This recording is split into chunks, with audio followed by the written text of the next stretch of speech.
Chapter 1448. Little Tiger Bo widened her eyes. She had a serious expression on her face. I praise my little princess because he is too good. For example, he knows things that Dad doesn't know. Mom says that he has a scholarly aura. He isn't like Dad, who can't pretend no matter how hard he tries. Not only does he feed me, but he also tells me stories before I sleep and teaches me how to write. Dad, you don't know how to write. In the yard surrounded by white fences, Mr. Bo threw his motorcycle into the yard casually. He didn't seem like an adult at all. Lord Joe is too much. What do you mean by pretending? I'm a PhD student, understand? I bought it. Little Tiger Bo sat on his neck and grabbed his hair. She glanced down. Dad, don't talk about this anymore. I want my face too. After all, Mom always says that I'm like you. Mr. Bo yawned and smiled devilishly. Isn't it good to be like me? That little ice block from the Chin family probably doesn't even know how to climb over a wall. How boring. Little Tiger Bo blinked. Momo wouldn't do something like climbing over a wall.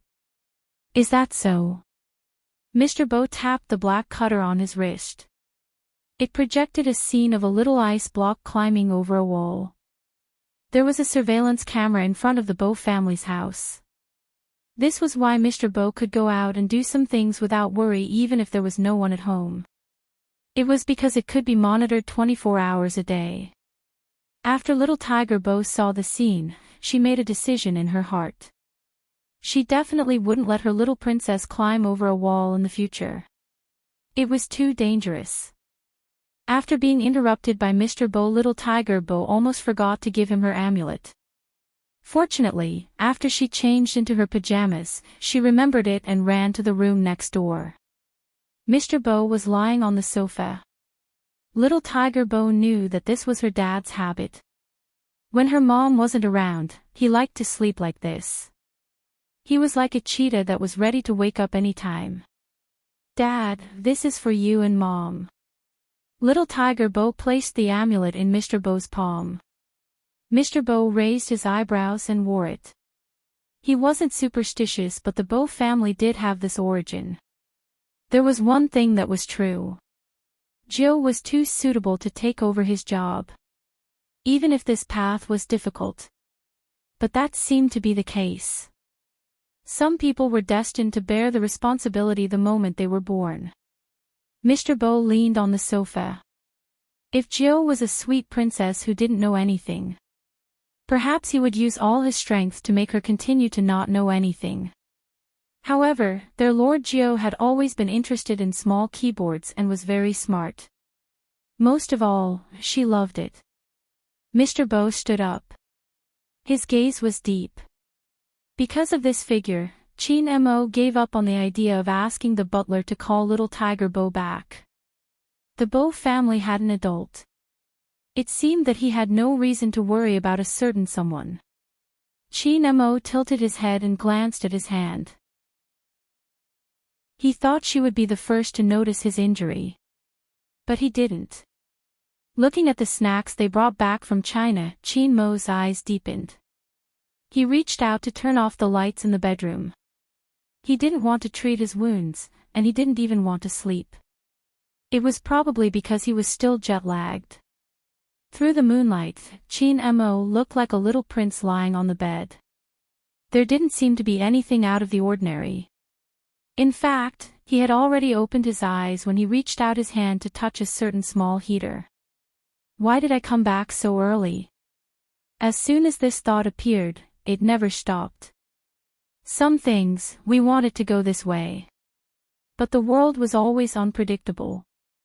There were too many things that were out of his expectations. This was the first time the young Chin Mo knew what insomnia was. But due to his upbringing and etiquette, he wouldn't toss and turn over. He just looked at the seat beside him. A certain little tiger's liking was probably different from his liking. His liking was to monopolize a person. But she wasn't. If that was the case, everything was meaningless. Based on his personality, he should have done this. But when he wanted to raise a little tiger too much, it didn't matter whether it was his personality or not. Since she was still young and didn't understand the difference. Then he would teach her slowly. After thinking through this matter, Chinemo decided to give a certain little tiger the cold shoulder tomorrow. She was always disobedient. Of course, if a certain little tiger took the initiative to come and reconcile with him tomorrow, he couldn't be too cold and he couldn't vent his anger on her. Even if he really lost his rationality after hearing what William said. But as long as a certain little tiger took the initiative to come and reconcile with him, it didn't matter. The night gradually darkened. At that time, no one would have thought of it. Some things weren't done in time. In the future, they might regret it. Unknowingly, fog started to appear outside. The suitcase that Mr. Bo carried over suddenly rang. This made him, who hadn't slept soundly, open his eyes suddenly. There was a tracking setting inside. Once it locked onto the target, it would make a sound. Without any delay, he unlocked the small suitcase. When he opened it, there was a screen. There was something that looked like a keyboard below. His slender and fair fingers just tapped on it twice. The ordinary screen was changed. It was changed to the most accurate lock-on route map. He used the buttons on the keyboard to enlarge the map. His face, which had always been handsome and devilish, suddenly paled to the extreme. Mr. Bo, who had always been confident in everything, no longer had that sloppy and lazy attitude. He didn't even wear his jacket. He lifted the suitcase and rushed out of the door. Hearing the sound, little Tiger Bo walked out in a daze. She rubbed her eyes and asked, "Dad, where are you going?" It wasn't that her dad had never gone out at night before. It was just that he had never gone out in such a hurry. Even his back view exuded an indescribable feeling. Hearing little Tiger Bo's voice, the slender figure paused for a moment. Then he turned around and emptied one hand to caress Bojo's head. "I'm going to fetch Madame Bo, Mom." Little Tiger Bo knew that her mom was on a business trip. Didn't she say that she would come back in a few days? But it was good that she could come back early. This way, after her dad had her mom, he would be more restrained. With her mom by her dad's side, he wouldn't do anything too dangerous. Little Bojo would always remember that day. Because on that day, the Bo family had undergone an earth-shattering change. The weather outside was very cold. But Mr. Bo didn't seem to feel it at all. Even though he was riding a motorcycle and didn't wear any protective gear, his side profile didn't reveal any expression. That pair of eyes seemed to be dyed with endless darkness. He had never expected that group of people to appear at that place. The city where Madame Bo was on a business trip. This couldn't be a coincidence. There couldn't be such a coincidence. When the old butler received his master's call, it was in the wee hours of the next day. He had never heard his master's voice like that before. It was cold and emotionless. "Bring Jill back to the castle." Then, "Madam." The old butler knew that Madam was on a business trip. His master had once said that he wanted to trick Madam back to the castle. He had even thought of a scene where he would suddenly inherit his grandfather's inheritance and asked him to disguise himself as a lawyer. Why did he change his mind now? Mr. Bo stood on the street. There were cars everywhere. The sky wasn't completely bright yet. Sporadic lights filled the entire city. It was also in the wee hours of the morning that a mysterious Asian man carrying a suitcase walked into the most famous gray area in the area. The black trench coat made him look like an Avenger who had climbed out of hell. He was cold and handsome. "I will bring her back." The old butler realized that something was wrong. But now, the most important thing was to carry out the mission his master had given him. The fog was still there. It was a vast expanse. Ever since Mr. Bo left, little Tiger Bo had been sleeping on the sofa. When she heard the noise downstairs, little Tiger Bo's ears perked up. Then, she picked up the small keyboard at the side. She thought that a thief had barged in. Little Tiger Bo wanted to activate some of the traps she had made herself. After all, the sky wasn't bright yet. She didn't expect to see Grandfather Butler when she went downstairs. Her tail wagged twice. Her little face was still a little puzzled. "Grandfather Butler, why are you here?" "Young lord." The old butler took a step forward. Like an English gentleman, he said, "Time is tight. I have to bring you away immediately." Little Tiger Bo instantly sobered up. Now. Now. The old butler scanned the surroundings. "Young lord, go and bring 1 or 2 sets of your clothes. I don't need too many. The castle has everything. I need to go underground to clean up some things." Little Tiger Bo saw that Grandfather Butler had gone downstairs. The other things in the room hadn't changed. The clothes on the ground had been burned by Grandfather Butler using a special method. Little Tiger Bo didn't take many things. She had to carry the small keyboard in her arms. The other thing was the set that had been placed in the bedroom. That was taken by Grandfather and for her and Momo. Momo's face hadn't entered the picture. Only a pair of hands could be seen. But little Tiger Bo still treated it as a treasure. She carried it in her arms and glanced towards the In family's house. She wanted to wait until daybreak before leaving. That way, she would be able to tell Momo where she had gone. The old butler saw through his young lord's thoughts. He softened his voice. "Young lord, it isn't suitable for anyone to know where we are going this time. After we settle down, Master will help you contact the In family." Little Tiger Bo wagged her tail. She thought for a moment and raised her head. "Grandfather Butler, do you have a pen and paper?" The old butler would inevitably be soft-hearted towards his young lord. He knew what she wanted to do and didn't stop her. He watched as his young lord laid there and wrote inexpertly. The letter was written in both Chinese and English.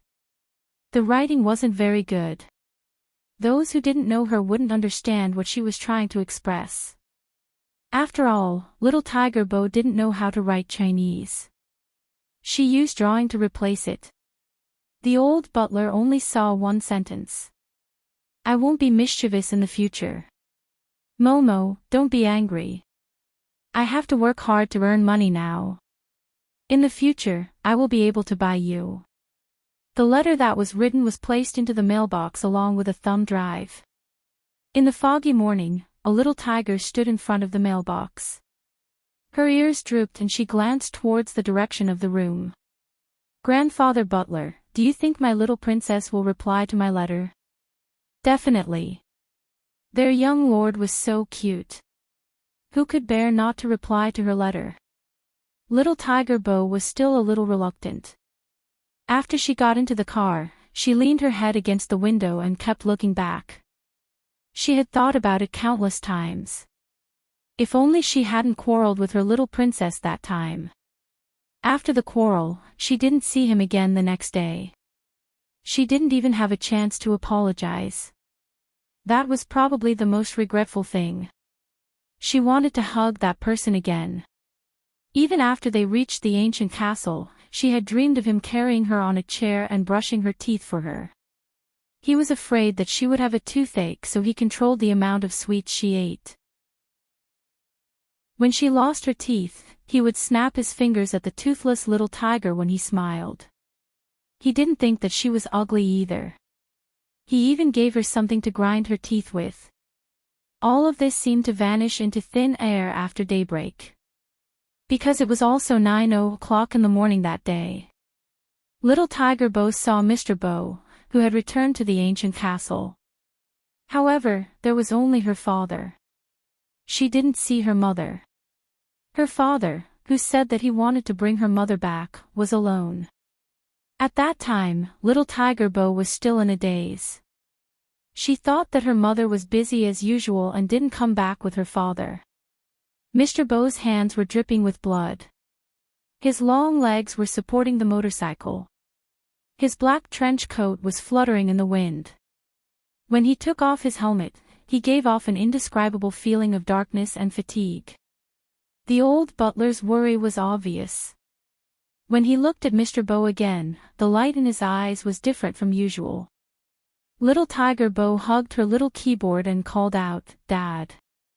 Mr. Bo seemed to have regained a trace of rationality. His face was stained with blood. His slender figure knelt on one knee and placed his head on little Tiger Bo's shoulder. His voice was a little hoarse. "Lord Joe, I'm sorry. This time, I'm afraid I have to go against my words." What did he mean by going against his words? Little Tiger Bo didn't understand why she was crying. It was probably because she felt her father trembling slightly. It was so unfamiliar. Little Tiger Bo didn't ask where her mother went. She didn't dare to ask. She was a little afraid. No, it wasn't a little. She was too afraid. She hugged the little keyboard in her arms and allowed her father to lead her to a place. She saw many people. She also saw her father's cold smile. Send them to where they should go. It was a kind of hatred. A hatred that couldn't be erased. It was also at that time that little Tiger Bo understood a principle. At the same time, she hated this kind of person the most. Don't always stand on the moral high ground and ask people to forgive you. If you weren't the person in question and didn't understand what the person in question had gone through, then shut up. When did the person who broke a bad person's family and stole other people's things become reasonable? She would never forgive the person who took her things. Some people harmed others to pretend to be pitiful or to criticize others. Did you think they would feel that they were in the wrong? No. They were just afraid that their image would be damaged. Or, they would show a smug expression and talk about what they had done. The heavenly axiom should be a cycle of retribution. The heavenly axiom wouldn't carry out this retribution on her behalf. Chapter 1449. At that time, Chin Mo, who was sitting at the dining table, didn't know what his little tiger was going through. But when he looked up at the clock on the wall for the third time, he didn't touch the pork and century egg porridge in front of him. The young golden-haired butler was anxious. After all, Chairman An had asked him to take good care of his young master these 2 days. Besides the chef, he was the only one here. How could his young master not eat? The golden-haired butler probably knew why his young master didn't have a good appetite. He suggested in English, "Why don't we go to Miss Jo's house? After all, Mr. Bo doesn't have the habit of cooking breakfast." Chin Mo tilted his head and glanced at the golden-haired butler, his voice faint. "Do those things have anything to do with me?" The golden-haired butler choked and didn't know what to say. He thought this was the end of this matter. After a while, Chin Mo stood up. On the other side, Chin Mo stood up, seeming a little indifferent. "Bring the snacks I brought from China and today's century egg and lean meat congee over."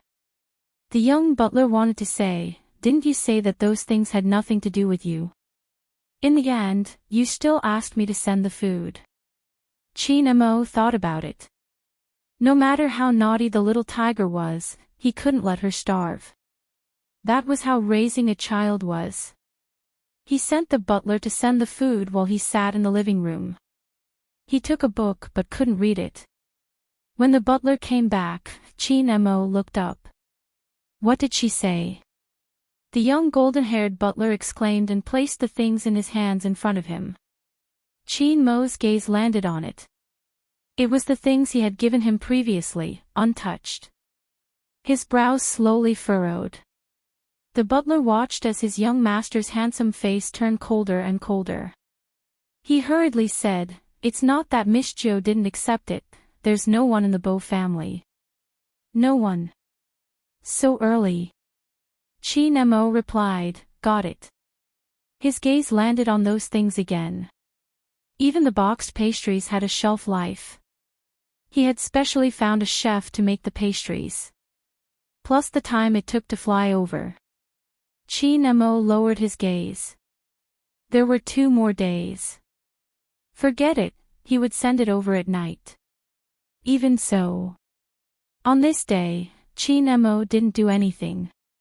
He looked like he was reading a book. An entire day had passed but he didn't even flip that page. Not to mention eating. The blonde butler looked at the unmoving steak on the table anxiously. However, there was still no one from the Yin clan. It was finally dusk. Only then did their young master seem to have a soul. He stood up from the sofa and wrapped those things up again. Go and deliver it again. Yes, the golden-haired butler answered readily. In less than 2 minutes, he was back.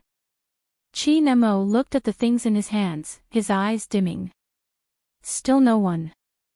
Mr. Bo came back a little late today. He must have taken Miss Jo out to play. I'll send him back at 10 p.m. The young butler was still too naive. Chin Mo nodded and sat in front of the dining table. Just as he was about to pick up the napkin, he suddenly remembered something and put it down. He hadn't seen the little tiger for 24 hours. If she followed Uncle Bo, what would he bring her to eat? As long as it wasn't junk food, it was fine. After eating it the last time, her stomach had been bulging. He had to rub it for a long time before she stopped feeling uncomfortable and knew to sleep well. In that instant, Chin Mo thought of many things. Maybe a little later. Chapter 1450. The clock in the living room swung from 6 to 10. The fog outside was so thick that he couldn't see the figure walking towards him. Night had already filled the sky. This was the 3rd time the young butler shook his head at Chin Mo. There's still no one. Chin Mo didn't speak.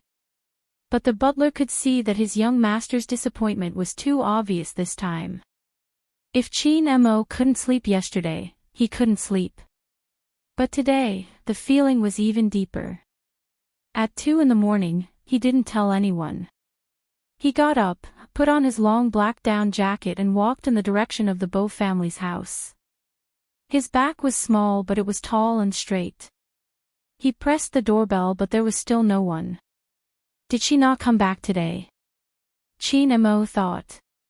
He reached out and started to climb the wall again. He had learned all her bad habits. Chin Mo stood on the balcony and looked into the house through the floor-to-ceiling window. It didn't look like anyone was there. He reached out and pushed but it didn't open. There was one thing he couldn't compare to a certain little tiger. No matter what kind of lock it was, it could be opened with her hands. He didn't get anything. Chin Mo could only go back the way he came. He hadn't seen that person for 32 hours.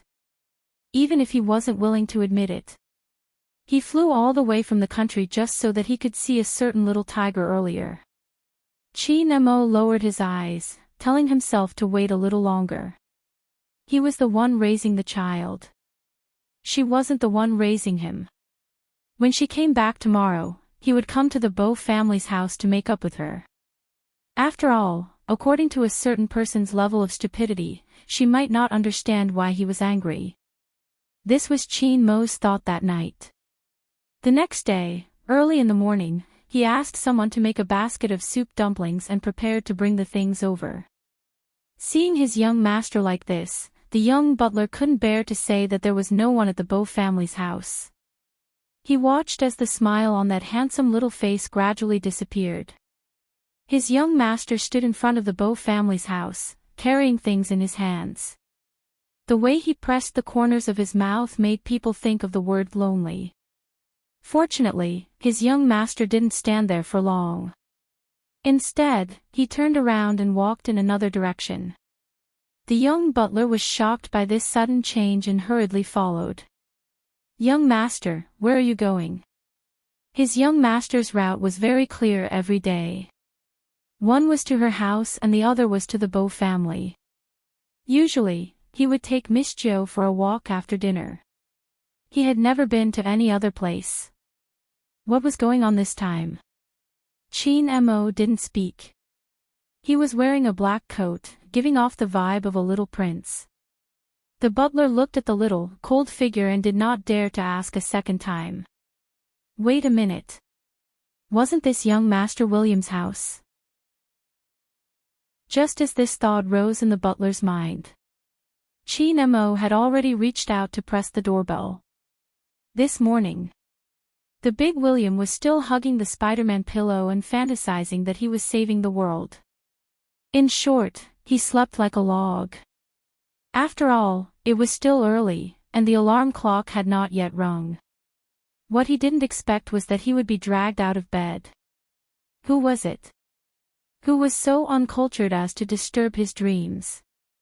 After William opened his eyes, he wanted to express his dissatisfaction in an imposing manner. But when he saw a certain handsome and exquisite little face in front of him, he immediately withered. Chapter 1451. William swallowed and tried hard to maintain his dignity. Why did you come to my house? Chin Mo glanced at him and then threw him aside. Little William didn't understand why the other party wasn't speaking. His grandfather walked in and smiled at the two of them. William has never woken up early. Chin, you are indeed amazing. Little William watched as the little vixen nodded politely. He was extremely humble. Where was the force he had used to drag him down by the collar just now? This little vixen from the east only knew how to act. Little William was so angry that he didn't know what to say. He could only grab his hair and stand up. Once his grandfather left, the little vixen revealed his true colors. Not only was his voice low, but his little face was also cold as though someone owed him money. Where is Jo? Why are you asking me this question? Little William felt wronged. Ever since you came, Jo stopped playing with me. Although she didn't play with me much in the past, don't you know the methods you used? Chin Mo looked at him and said faintly, stopping Jo from playing with you is considered a method. Little William. Don't you find it shameless to say it so openly? I'll ask you again, where is Jo? Chin Mo repeated. The murderous aura made the big William grab his red hair. Boss Chin, I really don't know. Chin Mo started to look at that face. He seemed to have thought of something. Why did Uncle Bo let Jo sleep at your house? There were many surveillance cameras outside the Bo family's house. There were also some devices that the little tiger had shown him previously. It was very safe. William grabbed his hair again. Boss Chin, can you let me wear a pair of pants first when you ask me questions? Chin Mo raised his eyebrows. William shrugged. His nose was still red. All right, I won't wear it. The question is more important. But why do you keep asking me things that even I don't know the reason for? Uncle Bo told my dad that he was busy recently and couldn't take care of Jo. He asked my dad to take care of her. It would be best if he could bring Jo to the filming set often and not always stay in the same place. But now that you mention it, I find it strange too. Uncle Bo has been busy in the past but he has never done such things. When Chin Mo heard this, his hands suddenly slid down. He had a bad feeling about this. That kind of premonition was innate. It's a little strong. There was also an indescribable emptiness. He didn't stay at William's house any longer. He knew that he wouldn't be able to get anything out of them even if he kept asking. On the other hand, little William was confused. What's going on? Why does this little monster look so distracted? The young butler was downstairs and didn't know what was going on.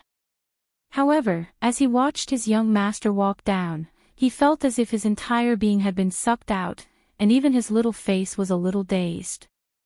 Blank. He was not sure if he had used the wrong adjective. Two people returned to settle down. Chi Nemo looked at the pile of New Year goods. He is waiting. Wait for that person to come back. He wasn't home yesterday. He would be able to stay at home tonight. There was no need to think so much. The Bo family was here. He's here too. Where else could the little tiger go other than here? He had to wait patiently. Otherwise, if the little tiger couldn't find him when she came back, she would definitely droop her pair of tiger ears and not speak. Chi Nemo told himself not to be too impatient and not to think too much. Everything would become better. Chapter 1452. However. No. That night. The lights in the Bo house were still dark. Chi Nemo took a box of pastries that had expired and placed it aside. The young blonde butler stood beside him. He had been looking for someone, so he didn't even take the newspaper from the mailbox. The atmosphere in the in-house had never been so low. Their young master hadn't eaten for 2 days. The young blonde butler couldn't wait any longer. He called Chairman in. When Chairman in heard the news, he put down his work and planned to rush over. But there was a large meeting on hand that he couldn't push off. Hence, 5 days later, Chairman in flew over. During this period, he had a video call with his grandson. He also understood that if he didn't fly over, something might really happen. Chi Nemo was still the same. Nothing could be seen on the surface. Rather than saying that he couldn't see anything, it would be better to say that there was something he didn't want to admit. He had clearly sensed something but he didn't want to admit it. Children were all like this. They hoped to grab onto a certain hope. In the past, Old Master thought that his grandson wouldn't be like this. But when he saw his grandson in front of him, he realized. In front of the person he liked, he was no different from an ordinary child. 5 days passed. The New Year goods that Chi Nemo brought back for a certain little tiger couldn't be eaten anymore. He still remembered when he was about to return to China. The little tiger had curled herself into a ball and laid in his luggage. She had opened her eyes wide and asked him if he could check her back. Why didn't he fight for it back then? When Chi Nemo asked himself, his lips were a little pale. After Grandpa saw his grandson, he asked the kitchen to prepare dinner before he sighed deeply. I will try to contact your Uncle Bo. His grandfather's return gave Chi Nemo some hope. He had been waiting for this day. When Old Master called, he couldn't get through. He could only spend money to investigate but they didn't find anything. The only result was that, unbeknownst to him, the villa next to him had transferred the account to him. When he found out about this, Old Master roughly understood what was going on. The Bo family had left. Something big must have happened. Even Old Master, who had a friendship with Mr. Bo, didn't have the address of the castle. Hence, he couldn't find the Bo family. How to explain it to his grandson was a problem. Old Master had never thought that this would be the end of the story. Ever since his grandson met Joe, he had changed a lot. Perhaps he had changed too much. So much so that when he picked up the game controller to play games instead of reading, he was stunned. Old Master froze for a moment. Because his grandson's back was facing him, the little figure sat on the ground and put down the game controller in his hand. His voice was still indifferent. Grandfather, I was wrong. I shouldn't be so proud. I know that she only knows how to play with her little keyboard, play games, and write programs. She doesn't know the ways of the world, but I'm still waiting for her to apologize to me. Grandpa, tell Uncle Bo that I know I was wrong. Ask him to return the little tiger. I will take good care of her this time. Even if she is naughty and wants to play with little William next door, I won't care about her. At most, I will break little William's legs. Chapter 1453. No one knew how old Masterin felt when he heard his little grandson say, "I was wrong." He knew his grandson better than anyone. It was probably related to his birth. No matter how humble his family was, his pride couldn't be changed. Not to mention that he had been very sensible since he was young. Even if he had done some black-bellied things and was thrown into the army, he had never said the words, "I was wrong." Old Masterin, who had always doted on his grandson, felt his heart ache. But there was nothing he could do. If the Bow family really disappeared, no one would be able to find them. This was the rule of the underworld. At this moment, old Masterin thought of something. Someone was spending a lot of money to buy information about hackers. Could this be related? But no matter what, even if it was related, he couldn't contact them. The Yin family fell into a silence that they had never experienced before. In fact, it was normal. If a certain little tiger had never appeared. Perhaps this was the normal state of the Yin family. After all, Qin Mo only liked to play chess and read books. He didn't want to play with anyone. It wasn't strange that the Yin family was quiet. But that little tiger had appeared. Not just appeared. He even bought snacks for her in his drawer. Because that little tiger loved to climb over the wall. There was never a quiet time when she crawled around and her body would get dirty from time to time. He had to wash her hands many times a day. So at Qin Mo's place, he would even prepare 3 sets of little tiger clothes in the closet. Not to mention the small meat pads he bought for her that were afraid of her own hands. People always said, "When you see something familiar." But there was never that familiar person again. His heart would feel empty. Qin Mo didn't feel empty. He played the games she played, climbed the walls she climbed, and even did something on the 10th day, breaking the window. It turned out that sometimes what was shown in the movies was real. Only by sleeping in the place where she used to be could he close his eyes and wait for dawn. If a certain little tiger was here, she definitely wouldn't have thought that he would do such a thing. Qin Mo glanced out of the window indifferently. His fingers pressed on the pillow that a certain someone often rested on. This state lasted for half a month. Old Masterin knew that it couldn't go on like this. When he brought his grandson abroad, he hoped that he would be more cheerful. Now he was in this state. Grandpa was really worried that something would happen. But there were some things that were difficult to say. Until 20 days later.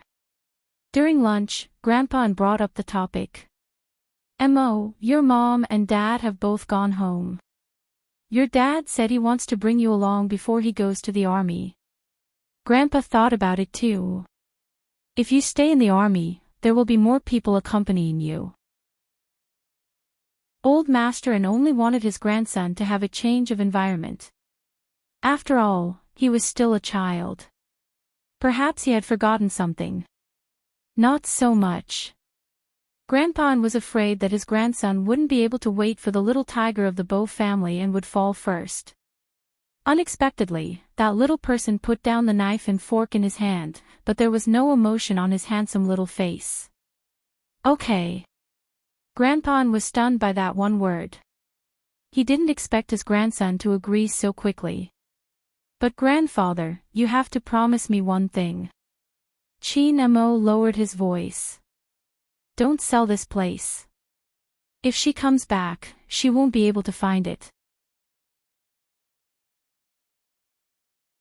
Chapter 1454. Okay. Grandpa An's voice was hoarse when he said this word. He thought that his grandson had thought it through. Until the little figure stood outside the Bow family's courtyard and looked at the window for the entire afternoon. Grandpa then realized that it didn't seem to be the case. Qin Mo held a talisman in his hand and pulled his little panda suitcase with one hand. That abstinent little face was even more indifferent than before. After getting into the car, he said, "Grandpa, I want to go to Wutai Mountain after returning to China." Wutai Mountain. Grandpa glanced sideways. After all, his grandson had never been interested in this aspect. Buddhism. Chin Mo replied and looked down at the talisman in his hand. Wutai Mountain. Grandpa had never rejected his grandson's requests. Especially at this moment. Because when his grandson tilted his head and looked at the scenery outside the window, his head was lowered. 3 days later. Wutai Mountain. There weren't many people who came to worship. Anyone who has studied the Dharma would know. The 1st and 15th day of the first month was the day when the incense was the most popular. But today, the 7th day. The number 7 in China had an ordinary meaning. But on this day. On the long stairs. Thousands of steps.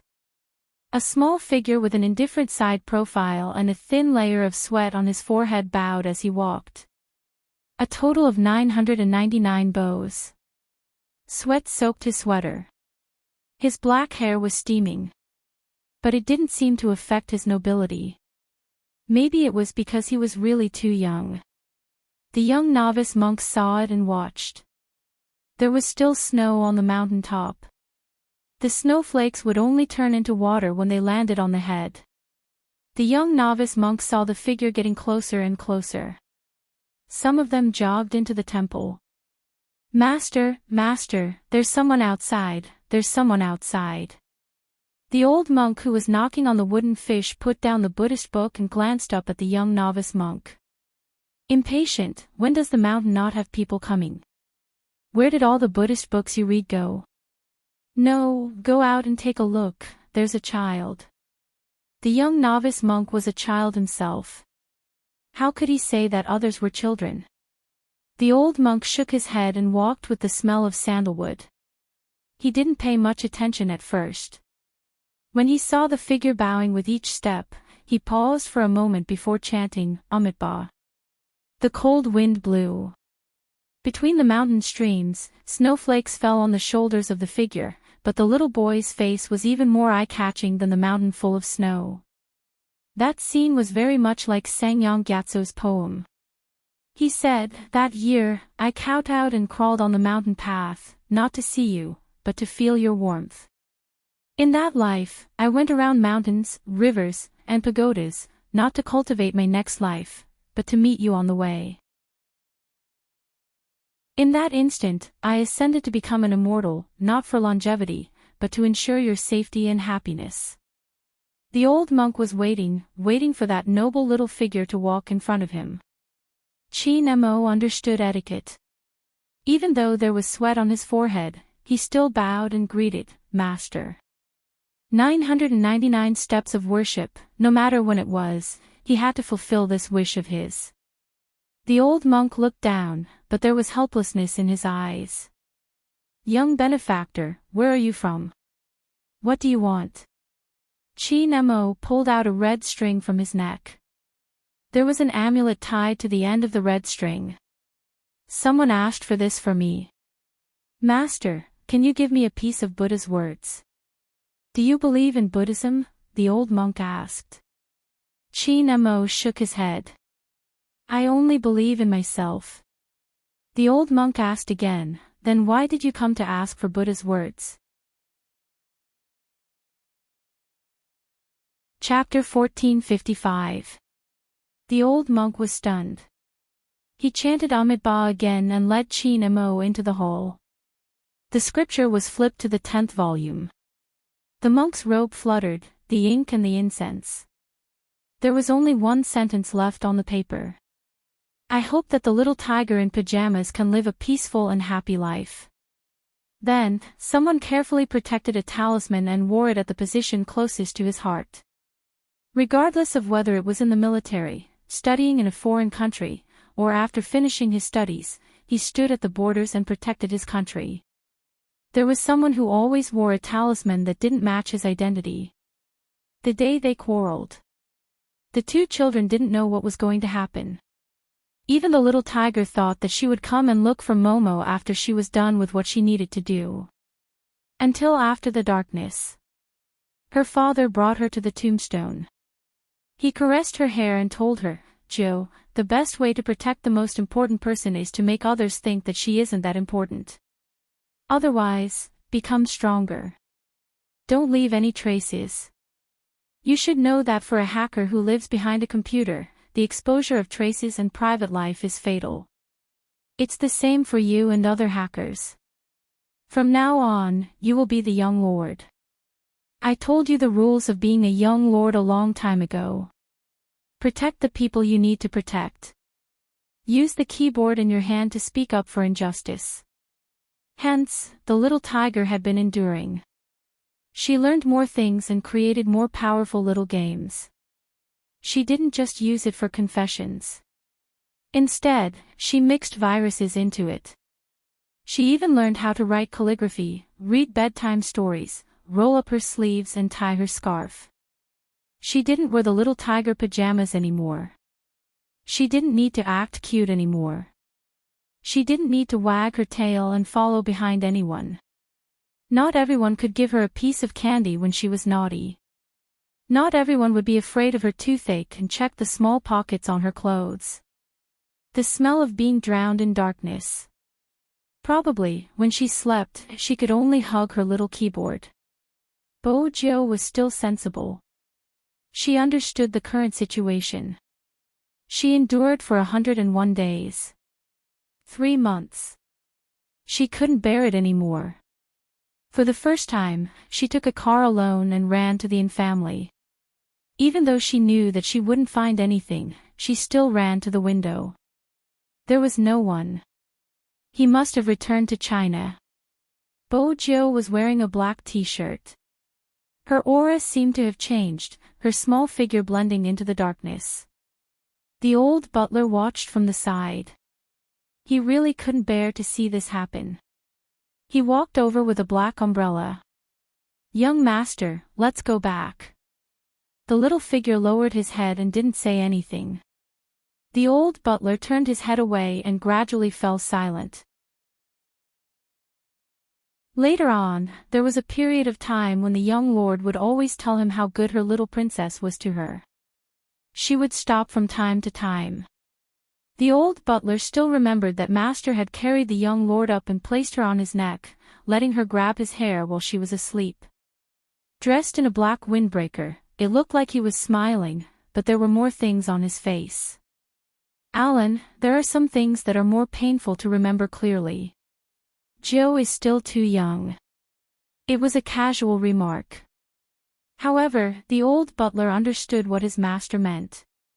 It was slightly hypnotic. It would always make people hide some of their memories. Wait until you see that person. Those memories would come back bit by bit. When Mr. Bo bent down, he planted a kiss on the little tiger's forehead. "Joe, you must understand who you are. Understand who you are. Everything will come back. Have you ever thought of raising a person?"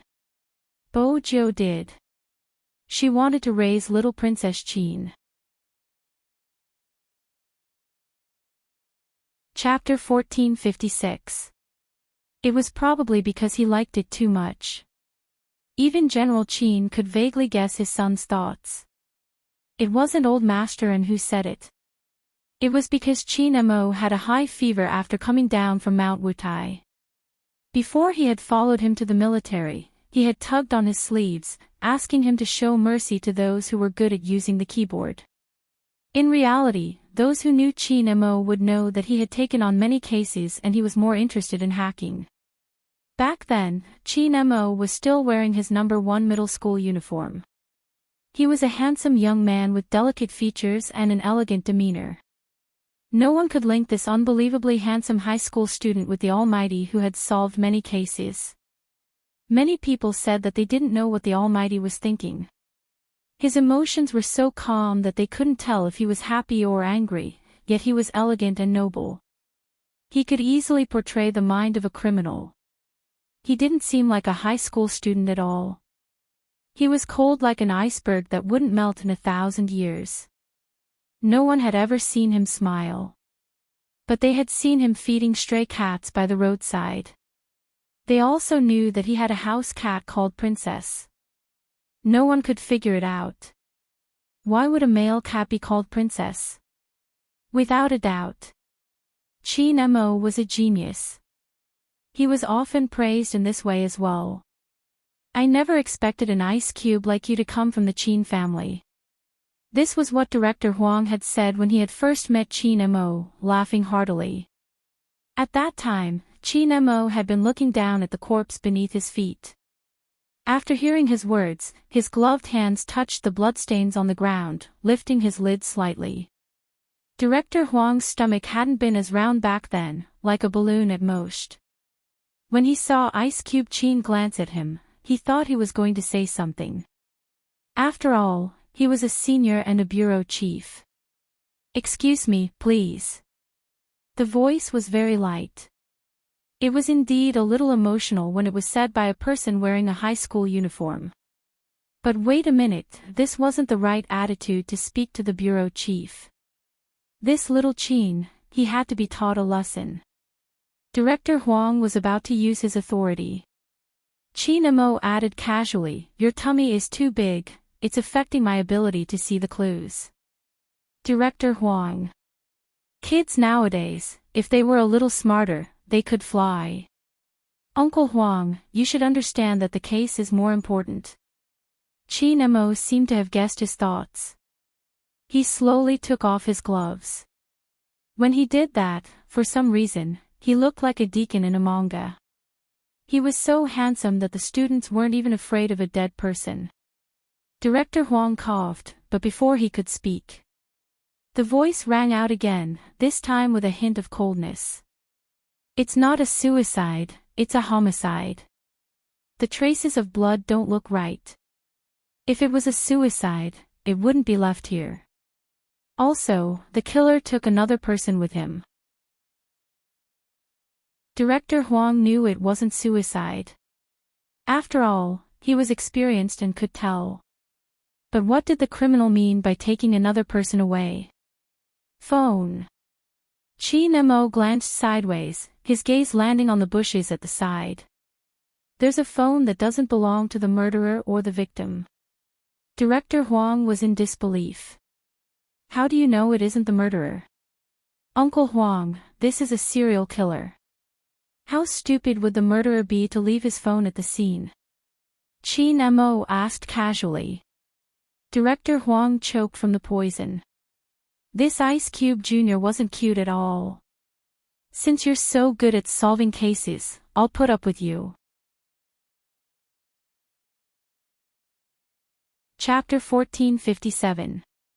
Right at this moment, Director Huang watched as Chin Mo took another step forward, suddenly saying, "The culprit is at the scene." At the scene. Director Huang's first reaction was to deny it. How is that possible? Nothing is impossible. Only by appearing here would he be able to clear his suspicion. Under what circumstances would he be able to kidnap a person after killing one? It's obvious that an acquaintance committed the crime. The murderer is smart enough to know that the police would guess this. That's why he deliberately appeared at the scene to show that he has nothing to do with this case and create an alibi. After all, if the murderer is here, no one would suspect that he kidnapped the person. Chin Mo glanced over, his eyes filled with indifference. Nothing is impossible. Only by appearing here would he be able to wash away suspicion. His voice wasn't loud or soft. When it came slowly, Director Huang's expression changed. Director Huang's expression changed instantly as he turned to speak into the earpiece. Seal off the area, make all the students stay here. Roger. Even though he wasn't sure why Director Huang had given such an order, the crime squad had always been on the move.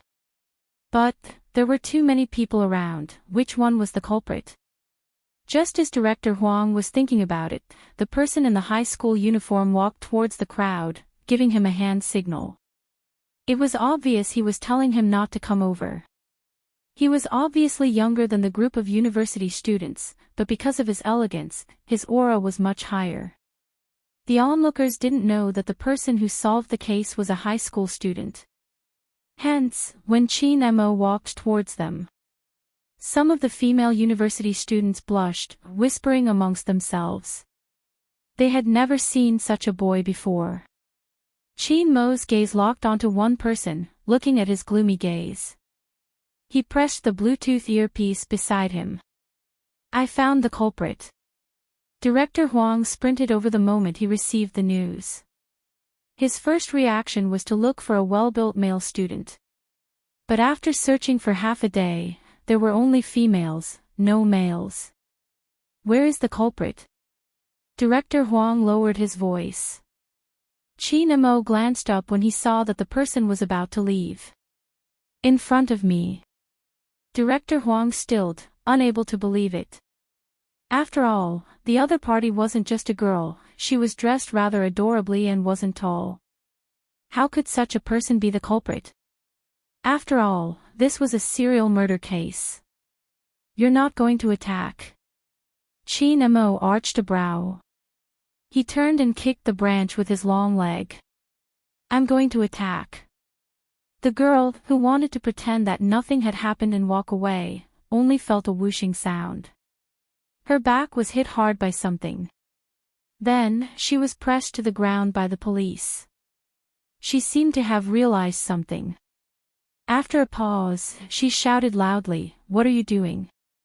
What's so great about the police? What right do they have to arrest me? Shut up." The crime squad didn't want to spread the news. The girl became even more restless. I'm going to sue you. Before I sue you, you will be sentenced to death. An indifferent voice came along with the long legs. It was the high school student. The girl paused again. From the start, the way you looked at the scene was different from others. When I walked over, you didn't even look at me.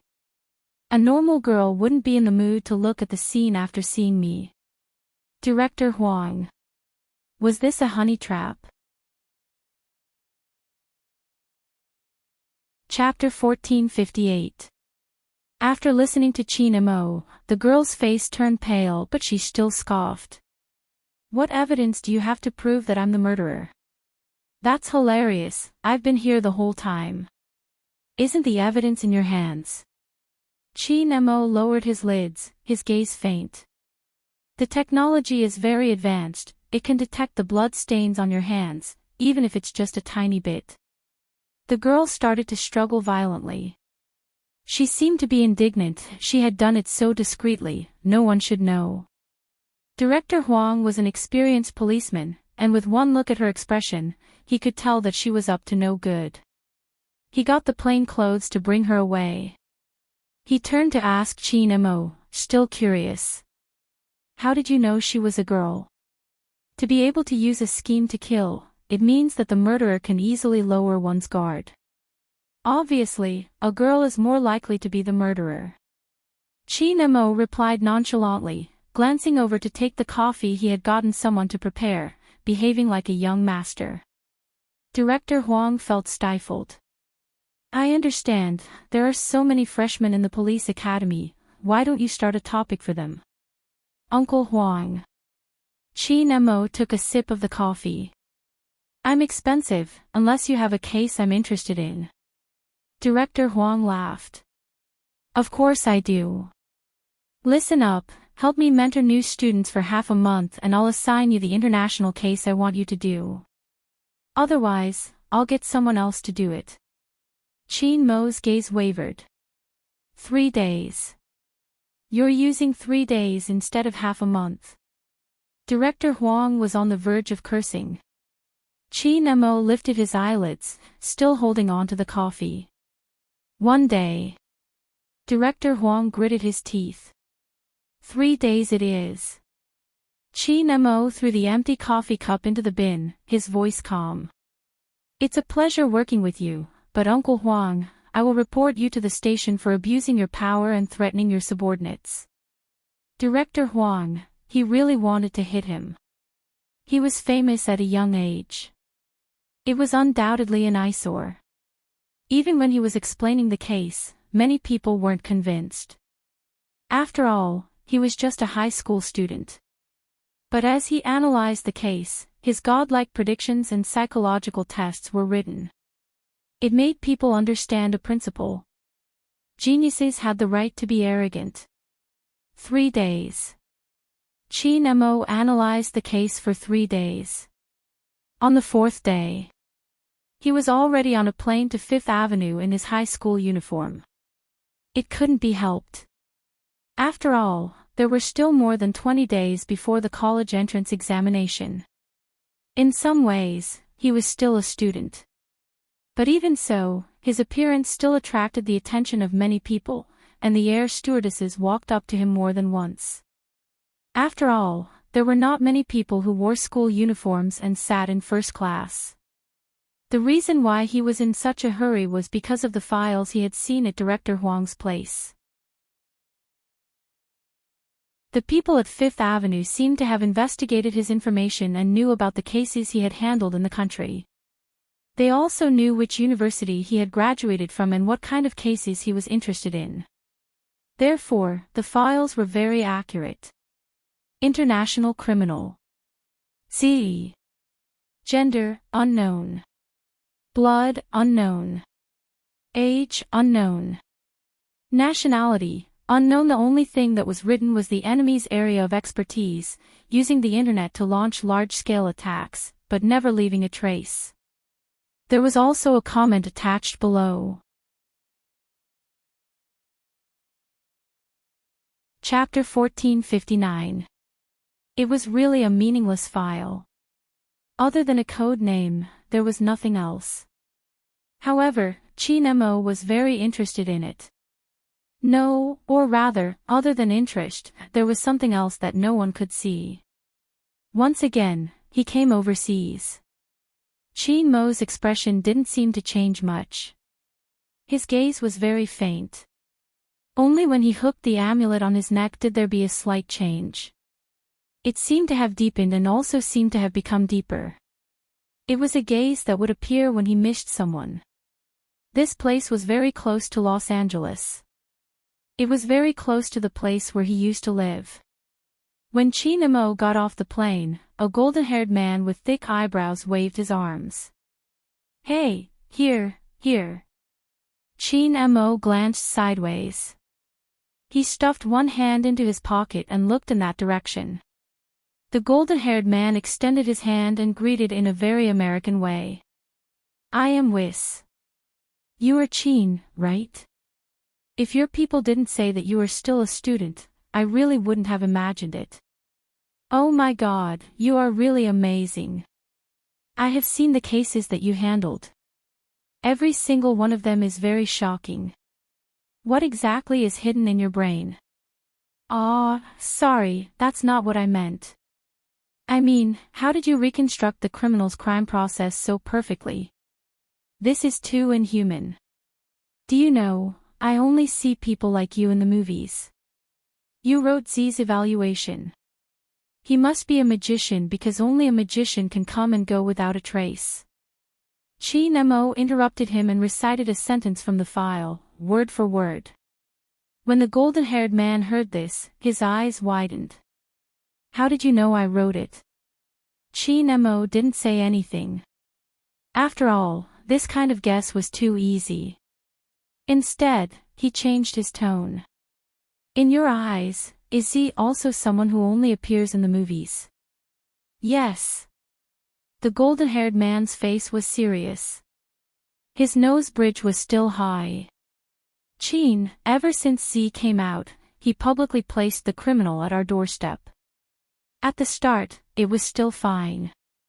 After all, there were people helping to solve the case. However, after a long time, it will affect our reputation. Moreover, when he did these things, he was in the gray area. Hence, we planned to capture him and have a good talk. I couldn't catch him at all. Can you imagine? One time, I watched him slip away right in front of my eyes. Chi Nemo paused. You mean you've seen him? He should have seen it before. The blonde man hesitated when he said this. Chi Nemo's voice was calm. I didn't see their faces, but I should be able to tell if they're male or female. Of course.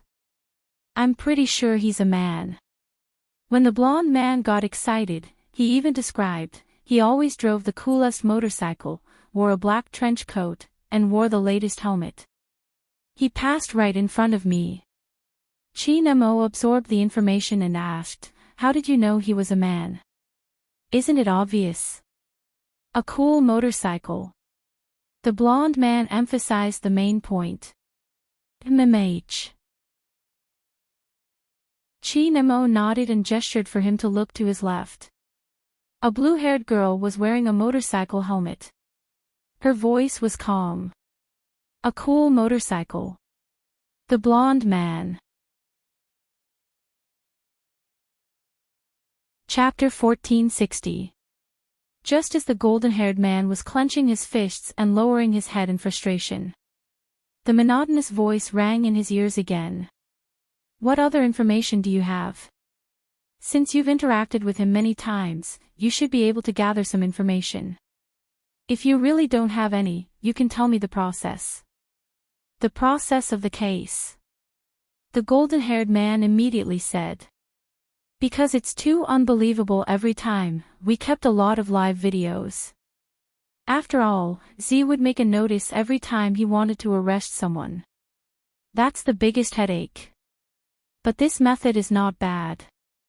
If the influence is big, those rich and powerful people won't use other methods to influence the final verdict. Some people are especially good at using the loopholes of the internet." Chi Nemo followed his guidance and opened the car door. When he heard what he said, he raised his eyebrows. His gaze was very calm. "You seem to admire Z, that's hard to say. Anyway, we have to arrest him." The golden-haired man wanted to pretend to be profound. Chi Nemo didn't continue his sentence. Instead, he said calmly, "Let's take a look at the live video first."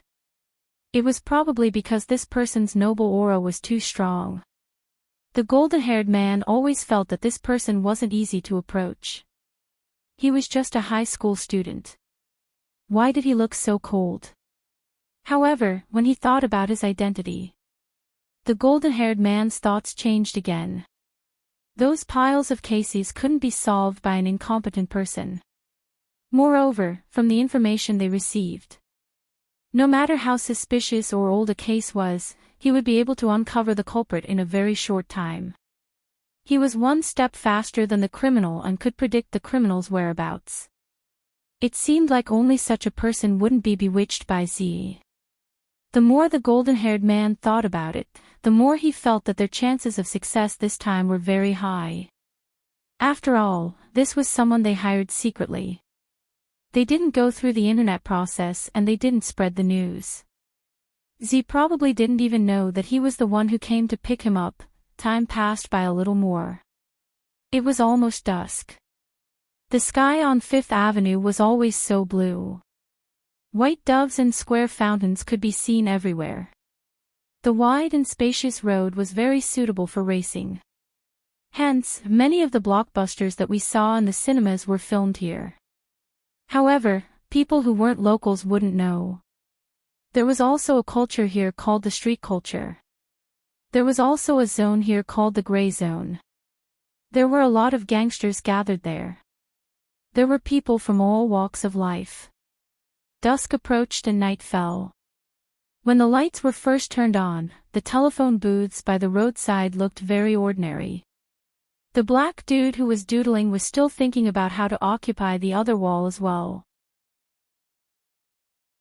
The original phone booth suddenly moved to the left and right as if someone had pressed an unknown button. There was a crashing sound. One of the doors rolled up. Then, a black Lamborghini sports car with bat-shaped wings rushed out from the inside, like the world's most elegant lion, indicating this point. It was about to move. When the car came out, the black buddies all froze and immediately jumped to the side. One must know that the owner of the car was not someone to be trifled with. However, the owner of the carriage had always been mischievous. The more afraid others were, the more they were. the more he deserved her greeting. Chapter 1461. Along with that voice. The car window rolled down automatically. The black people couldn't leave even if they wanted to. After all, the only way out was blocked by the other party. They could only turn their heads and look towards the Lamborghini. The dark black car window rolled down. A youngster with black hair died with a few strands of silver stretched out her arm. There was a black ring on her slender fingers. Her lips were half-curved and she looked very handsome and evil. The most eye-catching thing was the tear mole at the corner of her eye. Everyone else's were black. But hers was black with a tinge of red. For no reason, there was a hint of Buddha's beauty. This was Bojio's real 18 years old. She was clearly a girl, but it was a complete mess of androgynous. This didn't seem to have much to do with her hairstyle. It was the aura that this person exuded. In fact, the black people were very famous in this area. Many of the circulation on the streets were completed by them. In this old city, all the people you could imagine gathered here. Thieves, liars, swindlers. Every one of them was difficult to deal with. After all, these things required skills. The black people loved to group together and had excellent voices. This was related to their bloodline. Don't think that all of them were good or bad. This was related to history. Musical talent and fighting talent were on par. The first three people living here, thieves, liars, and swindlers, would usually take a detour when they saw a black person. But the person who made the black people take a detour was the person in front of her. The weather is really good. Bojio raised her head casually and looked at the night sky that had already darkened. If anyone saw this scene, they would definitely think that it was a classic. Fifth Avenue. Night had just fallen. The elegant youngster lifted his thin lips slightly. It was as if he could see the wind moving. This was Z's 18 years old. She did things her own way, unrestrained and extremely mysterious. It was probably because there was no one to control her or spoil her anymore. Hence, even her eyes didn't have the light from when she was young. Instead, they were dark and heavy. Even though she was smiling, it was easy to think of the devil in the comics. The black people couldn't leave. They were all blocked by her in the corner. Although it was a friendly gesture, how could she tell that the weather was good when the sky was dark? However, this was a daily occurrence. The black people knew that to deal with someone, they had to maintain a straight face. As expected. Bojio wasn't interested anymore. She turned the steering wheel beautifully and headed towards the bustling streets. Only then did the African Americans let out a sigh of relief. Seriously, ever since this guy moved in, they couldn't act like big shots anymore. The route has been modified. Master, where are we going today? Ripples appeared in the system one after another. It was the intelligent little black. However, at this time, it was influenced by its master. His voice was still deep and evil, and it didn't sound like a decent person. Bojio twirled her hair with one hand. It's still early, the nightlife has just started. I'm just taking a stroll. Okay. The smart little black automatically turned on the music and sped up. Soon, it left the car in front of it behind. Bojio glanced over, a faint smile on her face. Bring me the information of today's prey.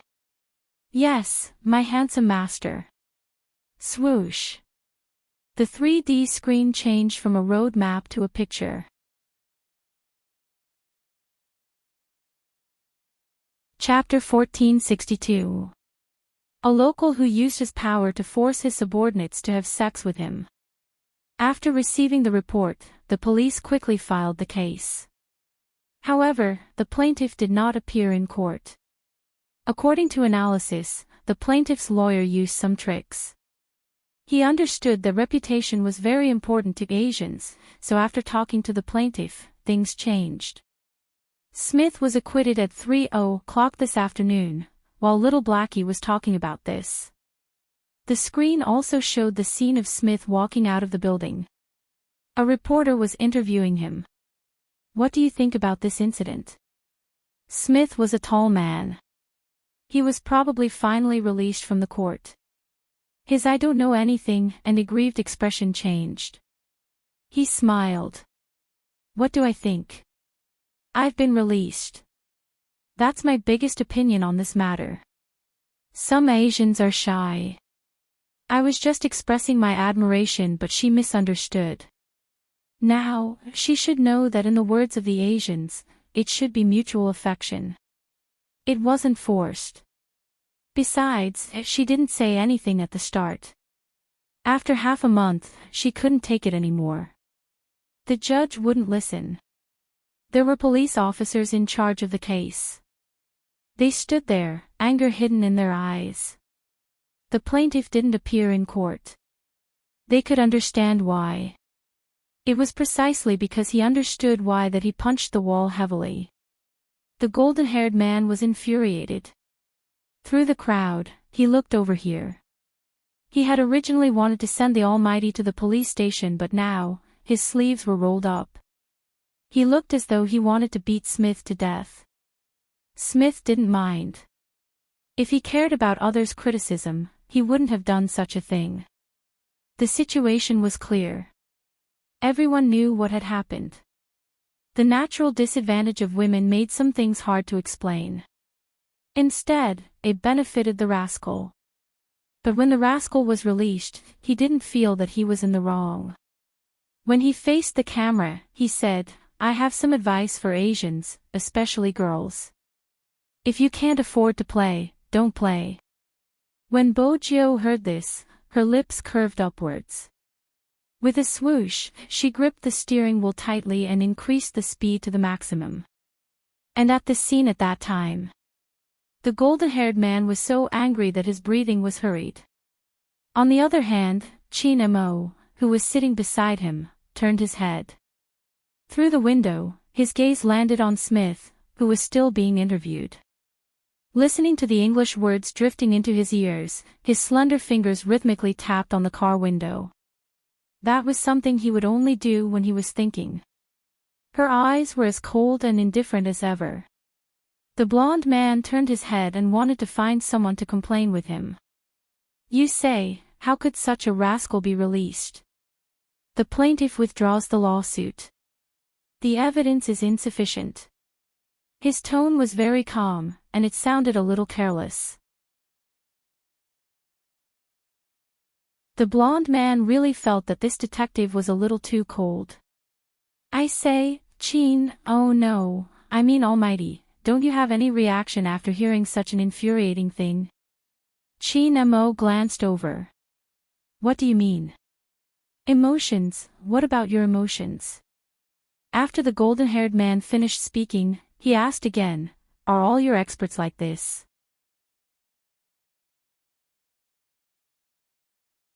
Chapter 1463. The golden-haired man wanted to say something, but Chin Mo retracted his gaze. Chin Mo retracted his gaze, looking noble and abstinent. Where will this person go in the future? The golden-haired man was confused. "Which person?" "The rascal you mentioned." Chin Mo's voice was still indifferent. The golden-haired man finally felt relieved. "Chin, you want to beat him up too, don't you?" "No." Chin Mo's gaze landed on his face. His aura was noble. "Beating this kind of person will dirty my hands." The golden-haired man. This was the first time he felt that words could be used in this way. This was even more satisfying than beating someone up. The golden-haired man controlled the smile on his face. Then, he asked curiously, "Chin, why are you asking him where he is going if you don't want to beat him up?" "Because." When Chin Mo said this, his fingers that were tapping on the car window stopped. "He will become Z's target today." Swoosh. A hurried braking sound rang in the air. The golden-haired man turned the car around and stopped by the side of the road. He turned his head and his blue eyes widened. "What did you say?" "I said, he will become Z's target today," Chin Mo repeated casually. His voice was neither fast nor slow. It was a stark contrast to the other person. The golden-haired man didn't know what to ask first. After thinking for a long time, he took out his phone and called the police station. "Hello. It's me. Did Z send out a black notice letter today?" The person flipped through the information and leaned back.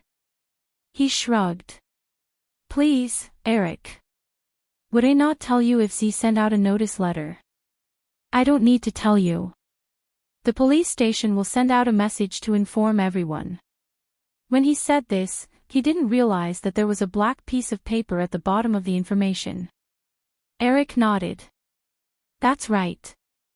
All right, contact me if there's any situation." After hanging up, he turned his head and said to Chin Mo, "Chin, you must have just come to Fifth Avenue and aren't used to the style of handling cases here. Before Z deals with anyone, they will send out a black notice letter in advance. Then, they will lock onto the target at night." The police station didn't receive, the golden-haired man didn't finish his sentence. The phone in his hand rang again. A clear voice came from the other side. "Z. Notice letter.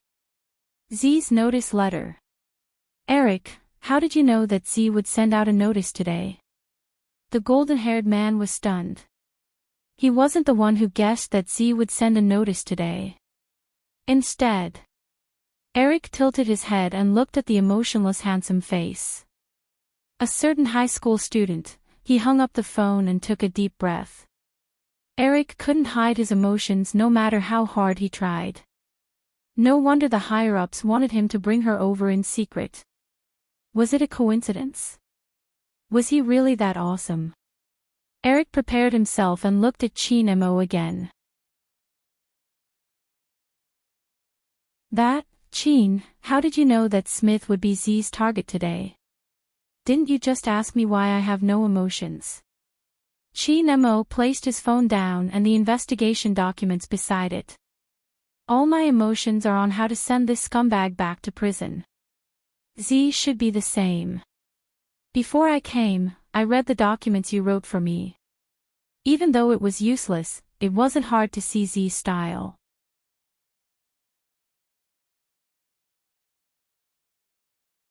Chapter 1464. Are you referring to Z's unbridled style? Eric felt the same way too. Did he really treat the police station as his own home? He could come and go as he pleased. Sometimes, he would even give them presents.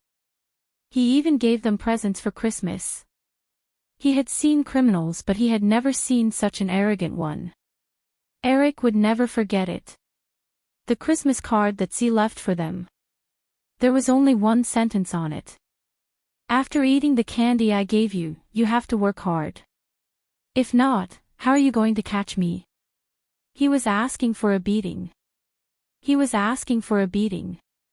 Chin Mo looked at the unwillingness surging in the eyes of the people beside him. He raised his eyebrows. "I'm referring to his style. The people that Z gave to you were all people that should have been in prison, but because of loopholes, they couldn't be dealt with." "That's right." The golden-haired Eric sighed. "That's why he has a very high reputation among the citizens. You don't know this, but when he was just released, there was someone who publicly confessed in an interview and insisted on marrying him. She even said that he packed the criminal and the criminal's evidence and sent them to our police station. This action was especially cool. He is cool, but what about us? We handle so many cases usually. Why didn't anyone praise us?" Chin Mo's indifferent gaze shifted. The golden-haired Eric also realized that he had gone off topic and wanted to change it. He heard that person say, "Your faces aren't handsome enough." The golden-haired Eric. Can you find a new partner for the Almighty? As for other things, for example, the Christmas gift and card you mentioned. From this, we can see that Z is a person. When Chin Mo said this, his fingers paused. The golden-haired Eric was anxious. What is Z? Chin Mo seemed to have come back to his senses at this moment. Something started to float in his eyes. His voice was still indifferent. A little mischievous. He's not just a little mischievous. In the end, he pulled his hair to express his headache. Fortunately, Z hasn't killed anyone yet. No, that's not right. Z should have killed someone before, but that was a long time ago.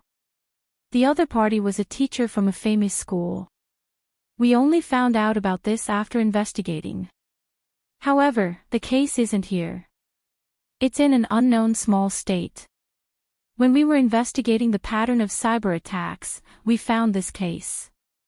However, the details of the case aren't clear yet. Some people said that the teacher couldn't handle the pressure at that time and lost his footing and fell from the building.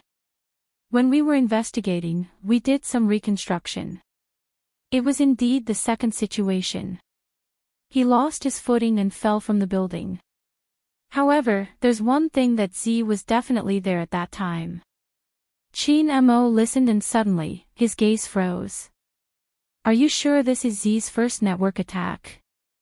I shouldn't say it's the first network attack. I should say it's his appearance. The golden-haired Eric combined the information he had and said, in the past, there seemed to be some small fights, but at that time, it was like, how should I put it? As a detective, I feel that this is a huge turning point for Z, otherwise, he wouldn't have been able to change his style from small fights. How should I describe it? In short, it's very mysterious. At this moment, Chin Mo opened his mouth and said accurately, from not knowing what he's doing to knowing what he has to do. Yes. The golden-haired Eric snapped his fingers. That's what I mean. Chin Mo looked up.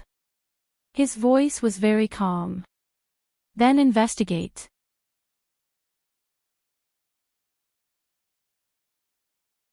Chapter 1465. Chin Mo's eyes were originally light, but at this moment, they darkened. Investigate what that famous teacher has done in the past. When a person has a major change, they will start from the people around them. Find out the relationship between the famous teacher and you will be able to find Z. Eric was speechless for a while before saying, what kind of investigation method is this? Psychology, Chin Mo said slowly. When a person does something, they can't leave the environment. The murderer's mentality will be reflected at the crime scene. Z's mentality will also be reflected at the scene when she takes action. Eric truly felt that the high school student they invited was a little amazing. But it's too late to go now. Call them and ask them to help with the investigation. When Chin Mo said this, his gaze landed on the street again. Also, give me a 3D map of Fifth Avenue. Eric exclaimed. Why do you want to look at the map? To find someone. Chin Mo only gave him these two words and didn't say anything else. Eric was very busy. He had to contact this person and apply for something else. In the end, he had to drive his car and follow that rascal. After all, Z would kidnap people every time. If this high school student's deduction was correct, then Z would definitely appear near Smith. He had to admit that Eric was much smarter this time. Who said that Z wouldn't appear? Smith was a person. He was born lustful and liked to pick up girls. There was a place where he was locked up for a week. He would definitely go there. Baden Street. A famous nightclub on Fifth Avenue. Smith had always been fond of Asians.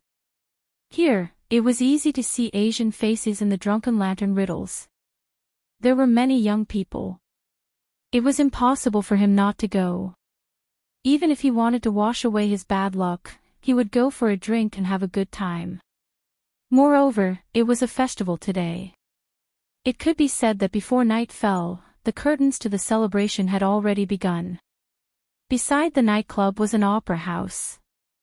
It was said that Shakespeare's Romeo and Juliet would be performed today.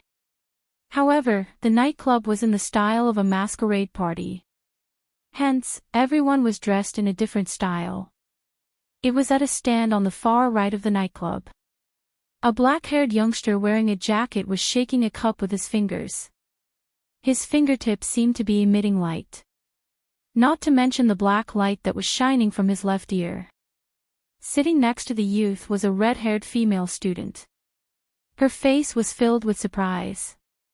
The young man smiled and said in English, "Guess, how many?" "I can't guess." It was just that anyone could guess it. Every time the young man rolled the dice, they were all consistent. Either all 6 dice were zeros or all 1. "Looks like it's a little difficult for you." Bojo stood up, her clothes fluttering with her movements, revealing a small part of her waist. A black mark flashed across her waist, but no one would notice it in such an occasion. It was a very, very small letter, with the mark of a rose, as if it had bloomed on her snow-white skin. Z, the name was enough to cause panic. But now, it was hidden in the darkness of the night. The youngster casually took a guitar beside her. There were 2 or 3 black rings on her fingers, which often made people subconsciously obscure her gender. He was the only person who was so cool that the entire audience screamed. Everyone said that this resident singer was different from the rest.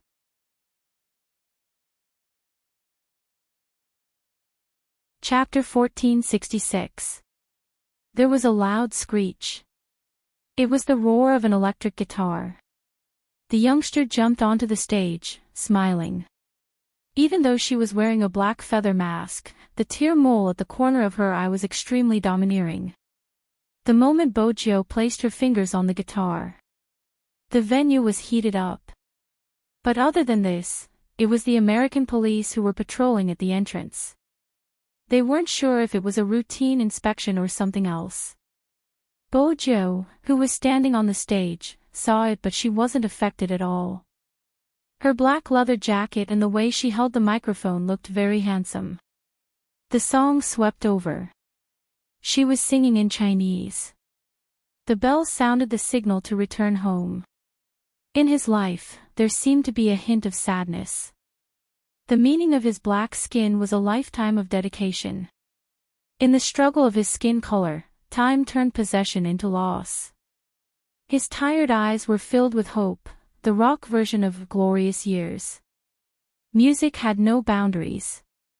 As long as the atmosphere was stirred up, the people below the stage would naturally wave their hands along. This greatly hindered the police's actions. But they had no choice. After all, they didn't have any evidence. The only thing they could confirm was that Smith had arrived 15 minutes ago. He had even hit on someone and was swaying in the crowd. According to the highest order of the police station, Z would appear here. But there were so many people. Where would Z be? Every police officer who was on duty had a solemn expression. After all, they really wanted to catch that person. Now that they finally had a chance, how could they let it go? However, with such thoughts in their minds, no one looked at the youngster in the dark, holding the microphone. The pair of black eyes were still flashing with light, like a cat playing with a mouse. This was the start of the game. Eric came in at this moment. Behind him was Chin Mo. Chin Mo was still wearing the school uniform he had worn in China. When the people in the nightclub saw him, a hint of surprise flashed across their eyes. But when they remembered that they were in a masquerade dance venue, they more or less accepted it. After all, even though this Asian man was wearing sportswear, his noble aura made the surroundings cold. As for why the foreigners thought that almighty Qin was wearing sportswear, they could imagine the school uniforms in China. Eric felt that Qin Mo's style wasn't suitable for such a chaotic place. He would definitely have a headache soon. Should he tell the Almighty that there was a difference between the Fifth Avenue and China when it came to playing around? Isn't the music too loud? Eric roared out. Chin Mo had one hand in his pocket. His side profile was calm, so handsome that many people started to turn their heads. However, it was as if he had walked into a classroom. "Where's Smith?" This was what Chin Mo had instructed Eric in advance. "Tell him to keep an eye on Smith." After all, it was a masquerade party. It would be difficult to find Harding when he put on other clothes. Z might take advantage of the chaos to get him away. He didn't really care about Smith. He wanted to know. Z, who was it? That's right, this was the reason why Chin Mo decided to come to Fifth Avenue after reading the information. The army also sent him a message, asking him to return in a few days. Before the past. He just wouldn't give up until he came to Fifth Avenue. After all, the other party was a hacker, right?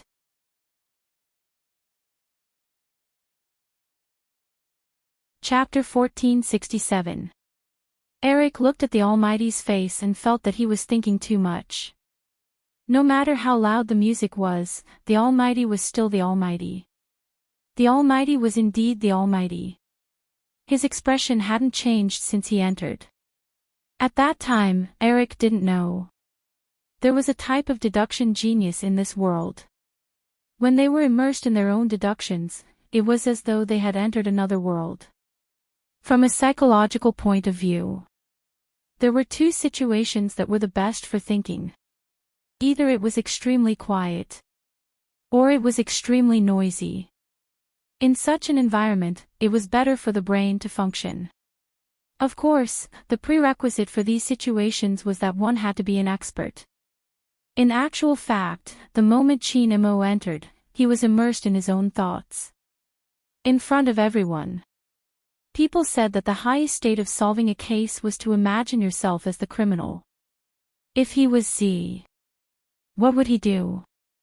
There was no doubt that the atmosphere here was good. The more people there were, the more they could do something amidst the chaos. It was best to strike when people didn't expect it. But there were cameras here. They had set up spies in advance. How would Z escape? Of course, Z was a hacker. He would definitely intercept the contents of the police's operation. What if the operation was fake? That was right. Chin Mo wouldn't come unprepared. He had already made a distraction. Setting up an operation was one thing. But the ultimate goal was something else. It was a simple logic. If the search was strict, Z would definitely appear in the opposite place. If he couldn't interrupt Z's operation, he would go and intercept her. Give me Smith's location. Chin Mo's handsome face turned slightly when he thought about this. His entire body was abstinent. Eric looked through the crowd and pointed at the Caucasian whose face was flushed red. This kind of scum should be beaten up. MMH, Chin Mo replied faintly. Then he closed his eyes and automatically eliminated all the sounds around him. He was prepared to enter the reasoning space again. But when he did that, he realized that when the music, noises, and whistles disappeared, there was only one sound that couldn't be eliminated. A song. Chin Mo opened his eyes. There was light in his eyes. Suddenly, he looked towards the highest stage and frowned. A Chinese song. It's nice, isn't it? This singer is really not bad. He's the first person who dared to sing a Chinese song here, Eric said and automatically hummed a few lines. Chin Mo's voice was low. The glorious years are affecting my thoughts. Affect my thoughts. Eric didn't really understand the world of experts. Chin Mo's gaze dimmed. Chinese is my mother tongue and I often listen to this song. The more familiar something was, the harder it was to eliminate it. Ari still didn't understand. Chin Mo had to find another way. Can I go to the backstage of the nightclub? Yes. Eric showed the things. I specially applied for a search warrant. Chin Mo took another look at the person on the stage. Because of the mask, he couldn't see her face clearly. The only thing that left a deep impression on him was the pair of eyes that were as dark as the night, as well as the glowing mole under her eyes. The more unique something was, the easier it would leave a deep impression. This had a huge impact on Chin Mo. He had to get rid of some things before he could conduct a detailed analysis. But there was a disturbance.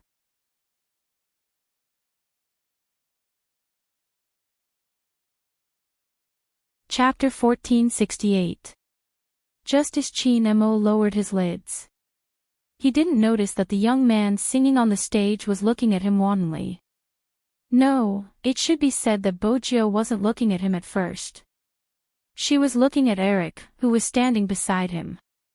After all, he was an old friend of hers. However, there was a handsome boy in a school uniform beside her old friend. This caused Bojio, who had never made a mistake in her singing, to pause slightly before continuing with the music. All right. Take this opportunity. It was time for her to take care of today's prey. Bojio held the guitar and swept down from the stage. At this moment, Smith was already mesmerized by the university student he had hooked up with. He just wanted to be taken away as soon as possible. He didn't realize that the silver-haired youngster who had brushed past him would place a tracking device on him. Moreover, the police had actually appeared at this place. It was simply too much for him. Smith wanted to leave even more. He didn't know what he gave the university student to drink. He reached out and pulled the student into his arms. Hence, he really couldn't be blamed. Who asked them to take the bait so easily? Smith carried the student and walked out. In this kind of place, no one would stop you from bringing anyone away. Moreover, he had a guilty conscience, so he would definitely avoid the police's sight. However, he didn't know that leaving this place would be the start of his bad luck. At this moment, in the surveillance room at the backstage of the nightclub, Chin Mo looked at the 8 screens in front of him. His handsome side profile was still the same. Speed up. The person in charge adjusted the speed for him. Chin Mo didn't even move his eyes. As fast as you can. The person in charge paused for a moment before adjusting the speed. Eric's eyes were about to blur. He could only see the people moving so quickly. Anyone's eyes would be able to take it. After watching for less than a second, he couldn't help but rub his eyes. But Chin Mo didn't seem to have any changes. It was as though he could clearly filter and eliminate the images in his mind before confirming them. But this time, nothing. How could it be nothing? Something must have been left behind. Chin Mo reopened his eyes. The so-called deduction was to grasp the important clues. And the more successful the criminal, the more likely he was to be a magician. When you were too focused on something, you would often neglect the most important details. In that case, the opponent's magic trick would be a success. And the people watching the magic show would never understand what had happened in the end. Z didn't need to disguise herself at all. Not a cleaner. He wasn't here for clients either. She didn't even pretend to be a university student trying to trick Smith. Who could Z be? Perhaps he should think in a different direction. For example, the best view. Chin Mo's eyes deepened. Rewind to 30 seconds ago and lock on. Ari had no idea what was going on. One of the scenes paused. It was the young man with the guitar standing on the stage. The young man had a black feather mask on his face. He was wearing a leather jacket and looked extremely handsome. He was playing the guitar well. Eric didn't understand. Why did the Almighty ask them to stop at this image? Another 50 seconds. Chin Mo ignored Eric's gaze, his voice as calm as ever. Eric opened his mouth and was about to speak when he was stunned by the scene displayed on the screen.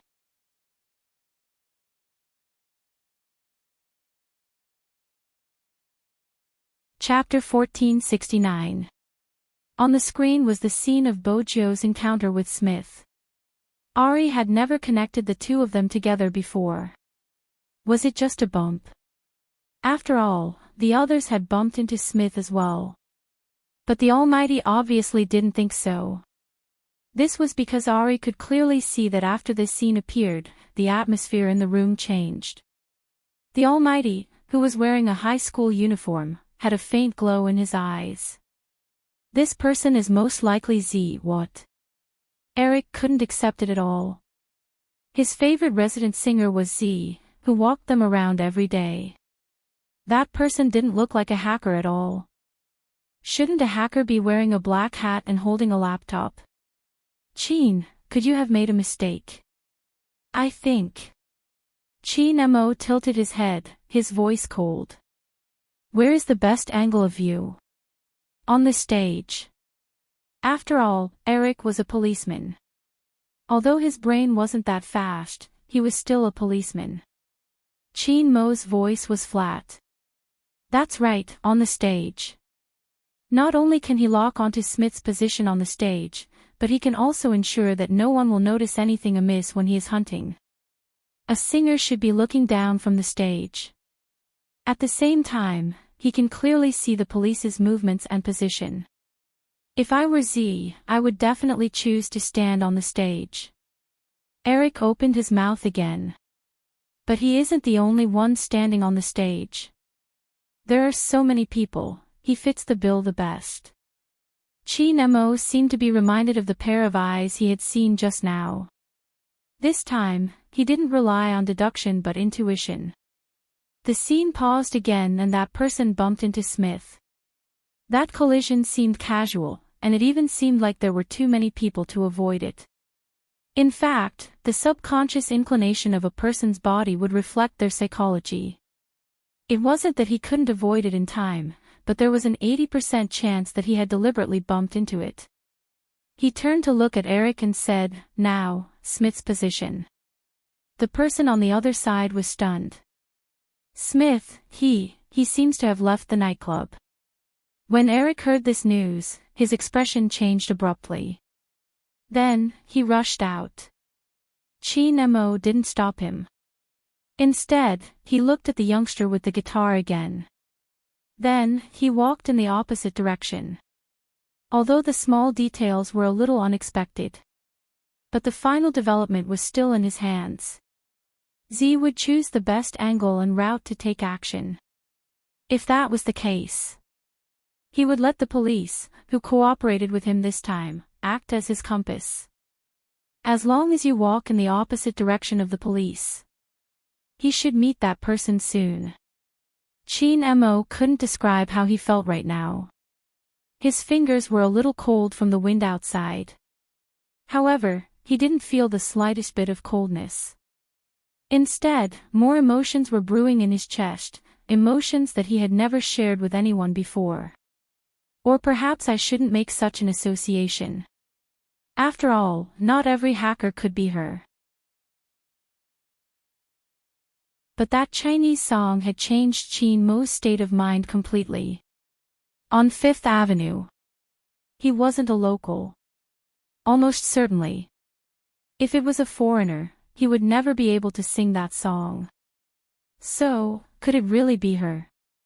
The little tiger that he had been looking for 13 years but had no idea where she had gone. It was as if the moment he closed his eyes, he would be able to see that person's small figure. She rolled around on his bed. When she was naughty, she hugged him and called out to Momo. When she had a toothache, she covered half of her face with her left hand and didn't forget to get milk for him.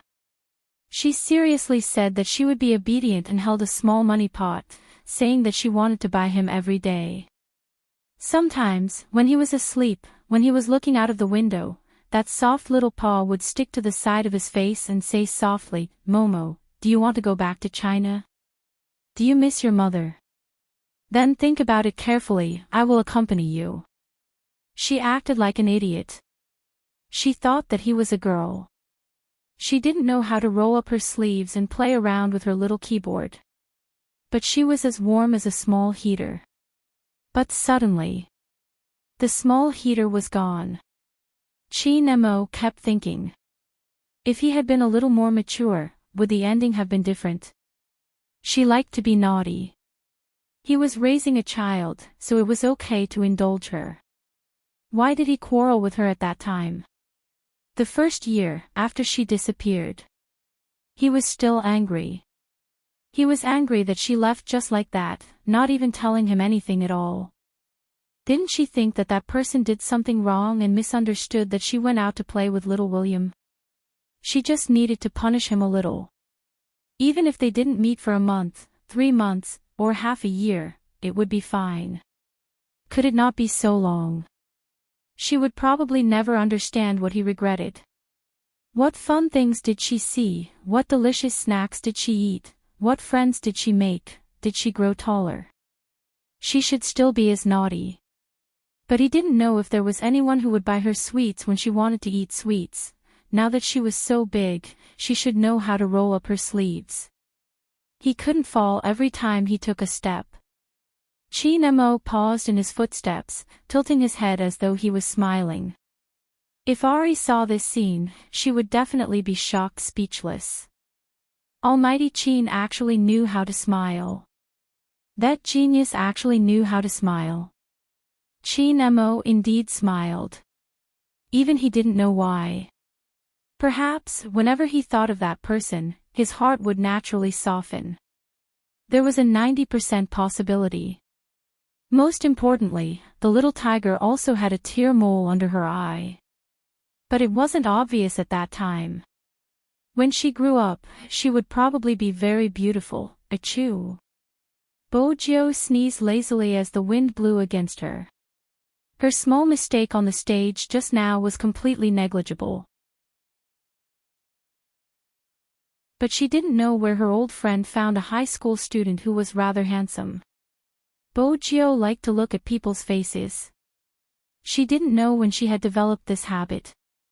As she listened to the sirens of the police cars, she lifted her thin lips slightly.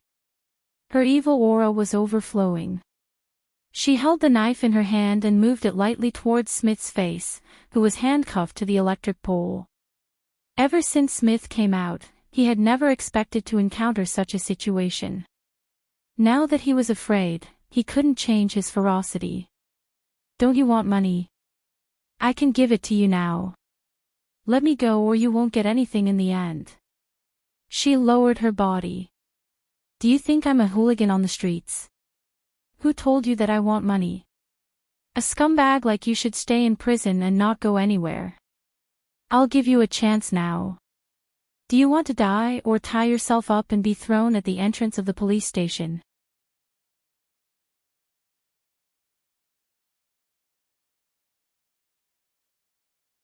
Chapter 1470.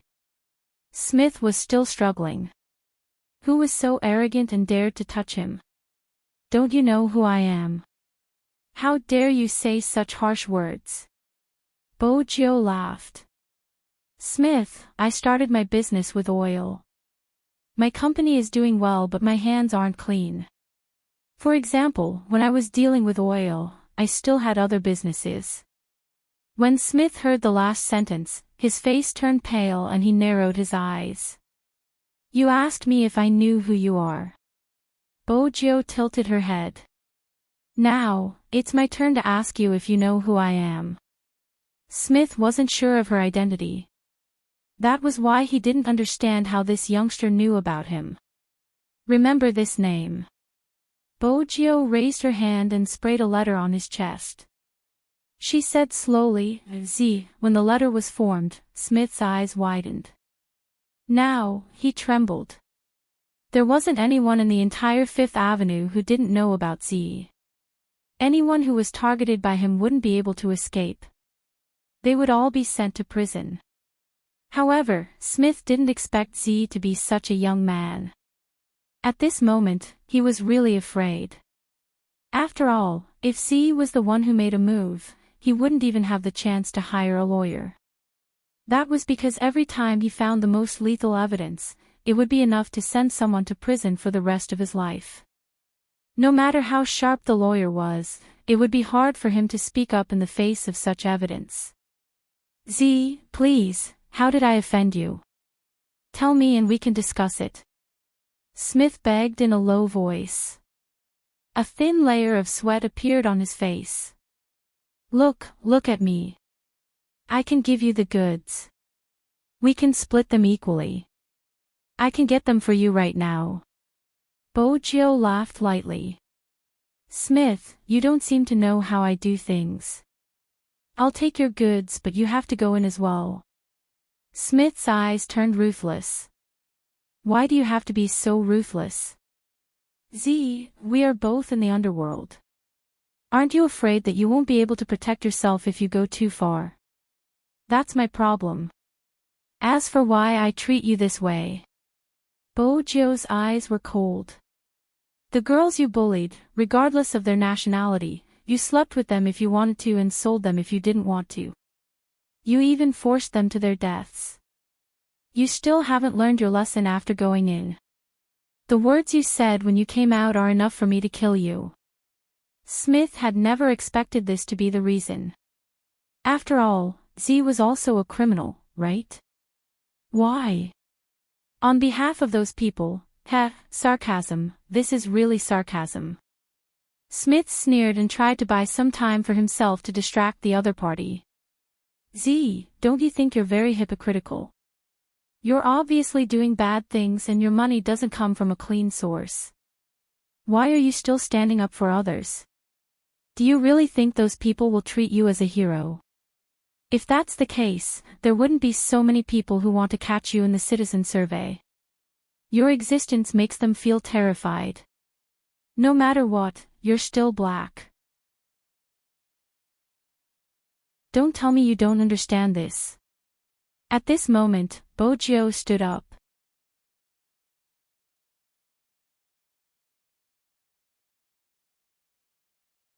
Chapter 1471.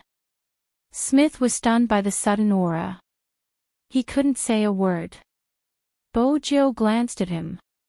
That was the last time she looked at him. I've never been innocent, but it's obvious that we're different.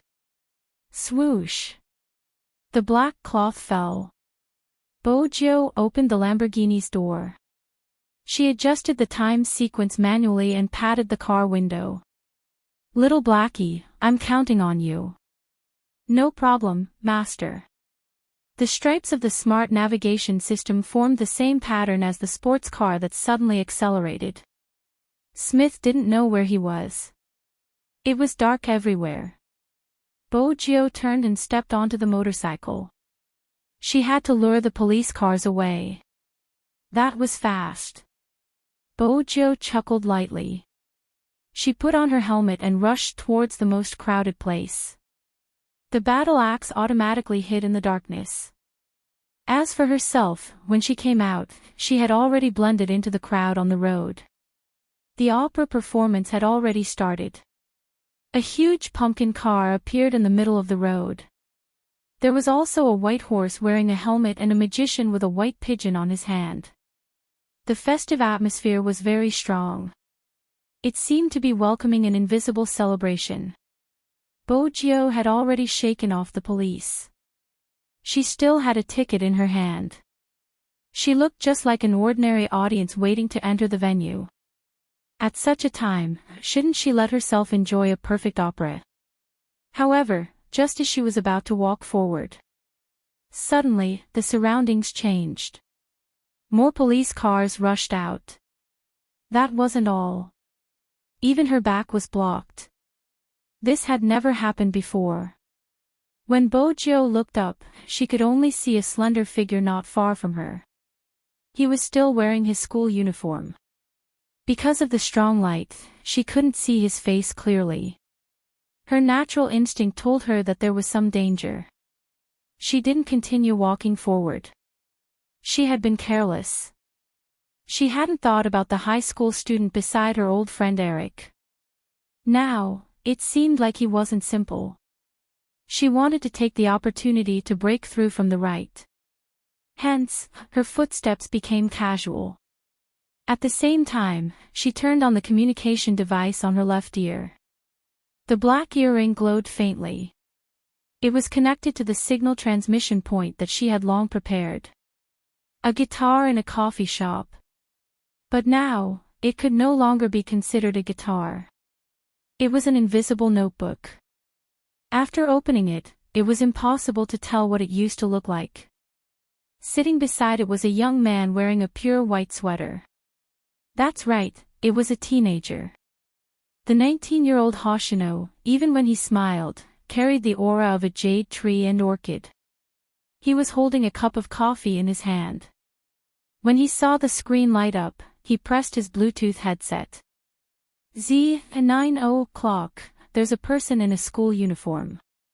Bojo glanced over, the surrounding terrain flashing past her mind.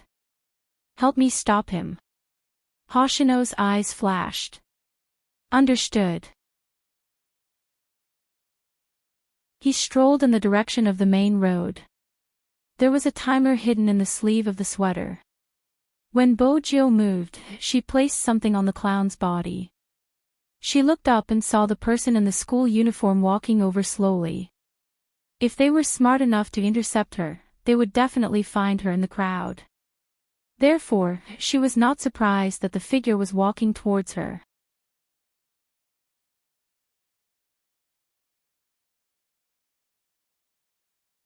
Chapter 1472.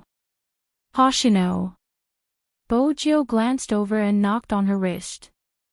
At that moment, Hoshino pressed the timer on his hand and shouted, "Bomb." Then, he moved to the side and hid in the crowd. His sentence was a bomb. Everyone stopped in their tracks. They even panicked. Eric immediately raised his hand. Quiet, everyone be quiet. No one could calm down. How could anyone calm down at this moment? The scene became chaotic. If it wasn't for a certain high school student who had grabbed the clown with his left hand when he was passing by, no one would have been able to react. Perhaps they didn't know where the bomb was. When Eric saw this scene, he was so nervous that he was about to break out in sweat. This was the opera house. If something happened here, the casualties would not be small. What should he do? What should he do? Just as Eric was about to get the bomb disposal expert to get close to the clown, suddenly, there was a loud clang. Chinamo had used a metal rod to knock on the pumpkin car. Just for a moment. His voice was so loud that everyone fell silent for a moment. Everyone looked in his direction. Chinmo's gaze was as calm as usual. Even his body was the same. It was as though he could feel the cool breeze just by standing there. The bomb is fake. Z is using it to divert everyone's attention. Eric paused. He believed Chinmo's words. There was no reason not to believe him. After all, ever since the Almighty appeared, he seemed to be able to predict Z's actions. It was as though he knew Z from the start and understood her very well. But in this situation, he couldn't just rely on deduction. What if the bomb was real? The countdown has started. More sweat formed on Eric's forehead. Chinamo placed the thing in his hand. Believe me, it isn't a bomb. All right, brother. If it isn't a bomb, why don't you hold it yourself? Eric almost shouted this sentence. Chinmo's eyes moved slightly. I have to find her. Her. Because of the grammar, Eric quickly guessed that the person he was looking for was a female. Oh no, Chin, what kind of situation is this? Are you still thinking about finding a beauty? Chinmo pressed his finger. Look after this fake bomb. Ah. Wait a minute. What if it really does? Eric couldn't control himself. This is a countdown. Chinmo's voice was calm. How can I fool you without counting down? If it's that person, she's best at being mischievous. However, I believe that regardless of whether Z is her, according to Z's style of doing things, she wouldn't implicate innocent people. Hence, this bomb must be fake. What's more, there was a 90% chance that it was a certain little tiger that he raised. That was because no matter how black the little tiger was, it would not eat people. Hey, Chin. Chin. Eric didn't think that the man would really leave the bomb in his hand. His whole body was shaking. The young man wearing the black feather mask in the crowd cursed softly after hearing the other party's words. He quickened his pace again and even cancelled his usual program to watch the drama. The black trench coat he was wearing seemed to be able to bring out the wind. Everything that had happened today had started from the moment she saw that good-looking high school student. You're tuning in to the Journey of the Soul YouTube channel. Don't forget to subscribe and join us on this journey to catch the most captivating stories.